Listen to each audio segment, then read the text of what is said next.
Skinwalkers aren't supposed to be real. They're the kind of stories you hear once and laugh off, until something in the dark copies a voice you trust. Tonight, you'll hear 4 accounts that were shared online and rewritten for narration. If you're listening late at night, and you hear someone calling your name outside, whatever you do, don't answer. This happened at my mom's house the summer after I graduated. We lived on the edge of a small neighborhood where the backyards opened into a long stretch of scrub and trees. No fence, no real boundary. Just grass that slowly turned into brush. Then darkness.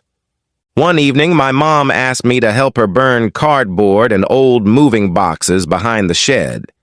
It was still light out, but the sun was low, and the air had that dry, dusty smell you only notice when something is about to cool down fast. We dragged the boxes out, stacked them, and started a small fire in a metal barrel. Our 2 dogs were outside, too. One was older and calm. The other was young and jumpy, the type that barked at shadows. Everything was normal for the first 20 minutes. We joked around, watched the flames eat through the cardboard, and talked about nothing important. Then the young dog stopped barking. Not because he calmed down, because he froze. He turned toward the driveway and stood perfectly still, ears pointed forward, tail stiff. The older dog started pacing in small circles, low growling like he was trying to decide whether to protect us or run. I remember thinking, what are they seeing? I stepped away from the barrel and walked toward the driveway to get a better angle. That's when I got that feeling. Like the air had weight to it. Like I was walking into someone else's attention. I looked up. At the far end of the driveway, near the shadow of the shed, something was standing there. I couldn't make out details at first. The porch light was on and the fire was bright. But whatever it was didn't reflect light the way it should. It was just dark. Too dark. Like a silhouette cut out of the world. Then its eyes caught the light. Not glowing like an animal. More like wet glass. It didn't blink. It didn't move. It just watched me. Like it was waiting for me to do the next thing. I stopped walking. The younger dog started barking again, but it sounded different. Higher, frantic, like he was trying to warn me rather than scare it away. My mom called my name from behind me, asking what was wrong. I looked away for 1 second. When I looked back, it was gone. Not walking away, not running, just gone. But the dogs didn't relax. They kept staring in the same direction, growling like something was still there. We put out the fire early and brought the dogs inside. My mom tried to explain it away. A person, a deer, a trick of light. But her voice had that forced calm in it, like she was trying to convince herself more than me. I went upstairs to my room, still feeling watched. I tried to distract myself on my phone, but every few minutes I'd catch myself listening for footsteps outside the window. About 15 minutes later, my mom called me again. She sounded different. When I came halfway down the stairs, she whispered, "Don't go outside." She pointed at the kitchen window. Something was standing in the backyard again, closer this time, near the porch steps. I could only see it in pieces, dark shape, long limbs, and that same unreadable face. Then it did something that made my stomach drop. It tilted its head, and I heard my mom's voice outside. Not from the kitchen. Outside, calling my name. Perfect tone, perfect cadence. Except my mom was standing next to me, pale, not speaking. The younger dog slammed into the back door, barking so hard his nails scraped the glass. The older dog stood between us and the window, growling low like a warning. My mom locked the back door. We turned off the kitchen light, and we waited. A few minutes passed. Nothing moved. Then the tapping started on the porch railing. Slow. Like someone drumming fingers, testing if we would react. My mom grabbed a bat. I grabbed a hammer. Not because we thought it would help, but because holding something felt better than holding fear. Then we heard a soft scrape against the basement window. Glass. A quiet crack. My mom didn't hesitate. She called the police. By the time they arrived, the backyard was empty again. The officer walked around with a flashlight and said he saw no footprints. But our backyard had soft dirt near the porch. There should have been footprints. That night I didn't sleep at home. I stayed with family. The next morning my mom texted me something that still makes me cold. She said she heard the chain on the dog's lead rattling outside at 3 a.m. But both dogs had been inside, which meant whatever was on the porch didn't come for the dogs. It came for us, and it only left because we didn't give it what it wanted. An answer. My girlfriend loved hiking alone. She said it cleared her head. She moved fast, took photos, and treated trails like they were therapy. I worried, but I never wanted to be controlling, so I asked her to keep her location on and text when she reached the turnaround point.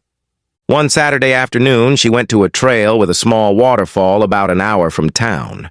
She said she'd be gone 2 hours, maybe 3. At first, the texts were normal.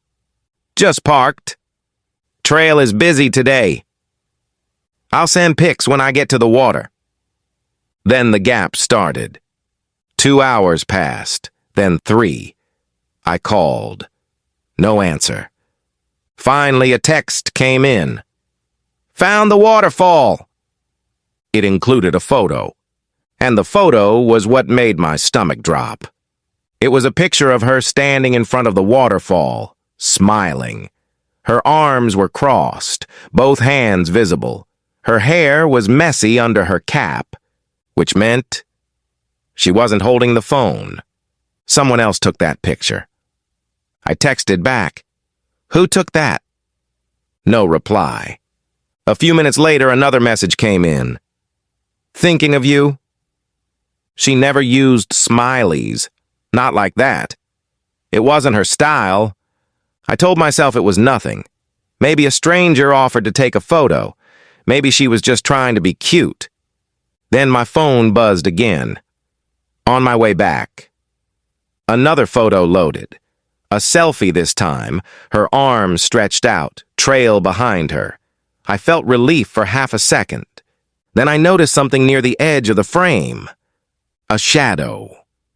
Not her shadow.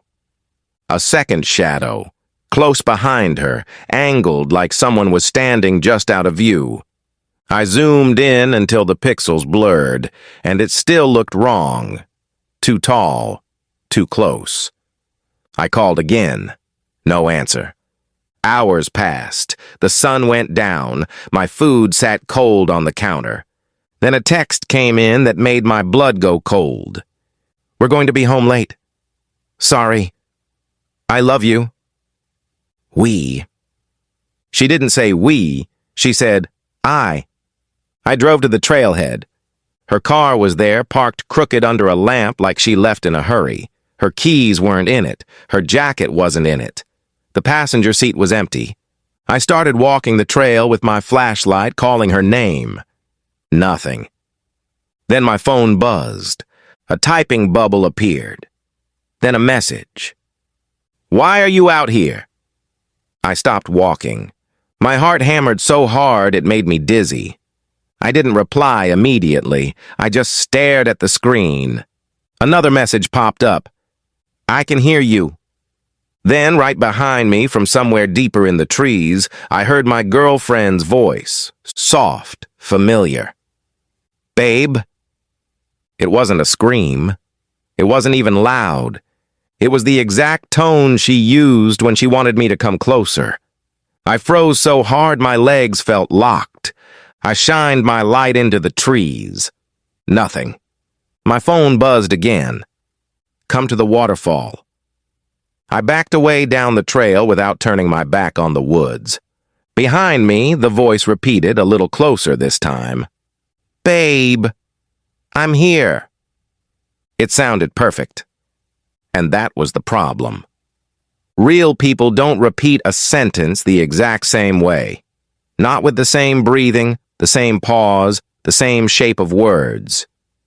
This did. I ran back to the parking lot. I didn't stop until I was inside my car with the doors locked.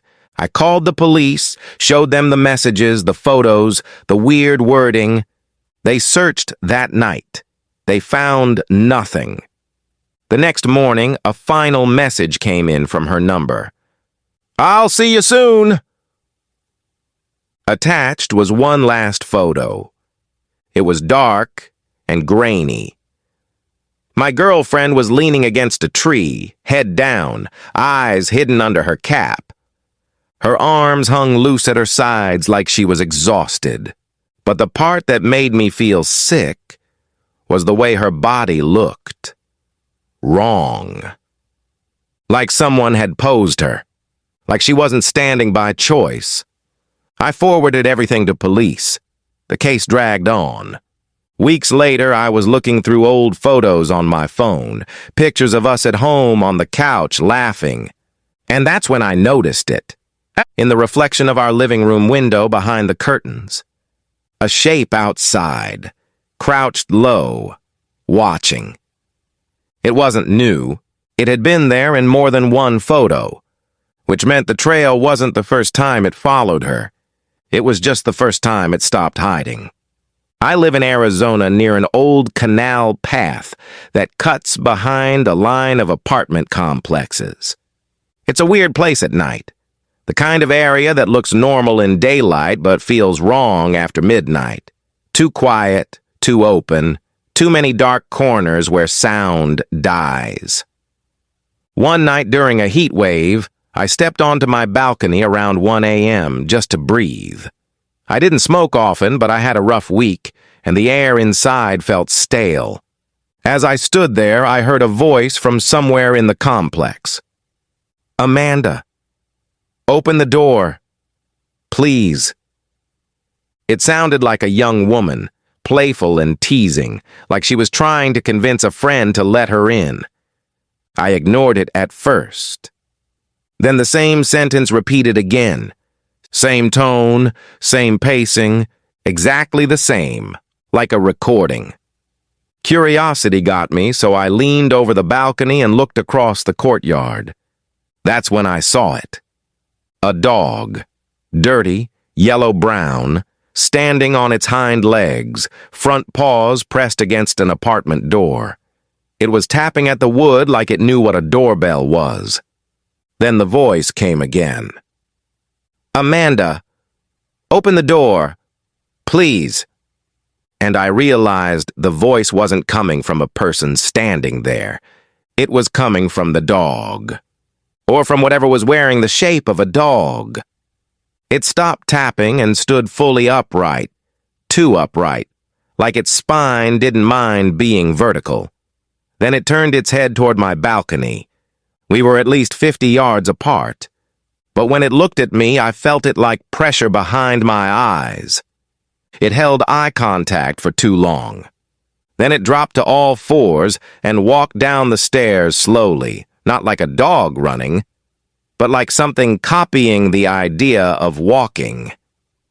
It headed toward my building. I stepped back from the railing, heart pounding, and went inside. I locked the doors. I turned off the lights. A few minutes later, I heard claws on my door. Not scratching, tapping, slow and deliberate. Then the door handle jingled. I didn't move. The tapping shifted to my balcony door, like it was testing entry points. I grabbed a kitchen knife and stood behind my counter, trying not to breathe too loudly. I waited. 20 minutes? 30. Finally, the sounds stopped. But right before it left, I heard one more thing, right outside the door. A whisper, low and close, like someone speaking through the crack. It used my name, not Amanda. My name. in my girlfriend's voice. I didn't open the door. I didn't answer. I stayed frozen until sunrise. The next morning, my neighbor across the courtyard knocked on my door and asked, "Did you hear that dog last night?"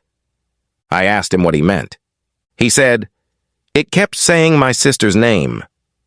He looked uncomfortable as he said it, because his sister didn't live there, and no one in our complex had her name on a door. That was the part that stuck with me. It wasn't just copying words. It was picking names. And if it can pick names, it can pick targets. I don't go on that balcony at night anymore. And I don't respond when I hear someone call from the dark. Because I learned the hard way that not every voice is attached to a person. I was hired as a field researcher and spent weeks at a time stationed in remote cabins. I didn't believe in monsters. I believed in ecosystems, predators, patterns. I believed most scary sounds had boring explanations. That's why my assignment in the mountains felt like any other at first. A small cabin, one road in, one road out. A satellite phone, a rifle for safety, and long nights where the forest sounded like the forest. Until the third night. That night I realized something I should have noticed sooner. Every night I heard the same call in the distance, an elk cow's mating call. But I never heard any males answering. No thundering movement, no rutting calls, no chaos. It didn't add up. The next day, I found a bull elk dead in the brush, gutted in a way that didn't look like any predator I'd studied. Claw marks too large, ribs split like someone had hands. The kill was fresh. I documented it, backed away, and spent the rest of the day feeling watched. That evening, the elk call came again. This time, it was close. Too close. I stepped onto my porch with my rifle, intending to fire a warning shot into the air to scare it off. That's when something flew out from behind a tree. Not an elk, a severed elk head. It landed in the dirt a few feet from my door with a wet thud. For a second, my brain refused to understand what I was seeing. Then my body caught up, and I stumbled backward into the cabin and locked the door.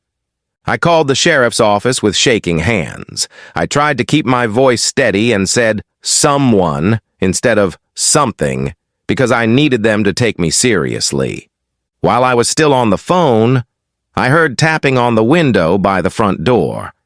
Not a fist, a claw, one claw, tapping the glass gently like it was polite. Then it dragged down the pane, leaving a long scratch. The sound continued along the cabin wall, wood groaning like nails were carving it. Then it stopped. A heavy thud hit the roof above me. Footsteps, slow pacing, and then a voice outside. A woman's voice, screaming for help. It sounded close, like she was just beyond the porch. My instinct screamed to open the door, to help, to be a decent human being. I moved toward the lock. Then the scream repeated. Exactly the same pitch, same inhale, same timing, a recording. My stomach turned as the woman cried again, closer now, like it was trying to pull me out. Then the voice changed. It became an elk call again. Like it was cycling through sounds until it found the one that worked. The tapping returned at the window. This time 2 claws, then 3. Slow drumming against the glass. A patch of gray fur appeared from behind the frame, and then its face slid into view. Not a deer, not a bear. Something wrong, like the proportions were borrowed. Its eyes were forward-facing like a predator's. Its mouth was stained dark. And when it saw me, it smiled, not an animal bearing teeth. A smile that felt deliberate. I raised the rifle. My hands wouldn't fire. Then headlights flooded the porch, and the creature vanished like it had never been there. The sheriff and a deputy approached the cabin. When I opened the door, they panicked at the sight of my weapon and yelled at me to put it down. I was shaking so badly I could barely talk. They searched the area. They found deep scratch marks on the cabin wall. The deputy looked at them and said, "Kids." He didn't meet my eyes when he said it. They drove me down to the station. I slept in a holding room because they didn't want to take me back up at night. The next morning, they escorted me to collect my gear. Sunlight made everything look normal again. The woods were quiet, almost innocent. As I loaded my stuff into the truck, the sheriff stepped close and spoke so quietly, I almost missed it. "Don't come back," he whispered. I asked him why. He looked me in the eyes and said, "It knows you now. Your voice, your face, your smell." Then he squeezed my shoulder like it was advice, not a warning. I never returned, and I stopped calling the forest boring. Because sometimes the woods don't surprise you with something unknown. Sometimes they surprise you with something that knows exactly how to sound like you. That's all for tonight. If you want more Skinwalker stories, leave a comment and subscribe. New horror videos are coming soon. And remember, if something in the dark calls your name in a voice you trust, don't answer. Good night.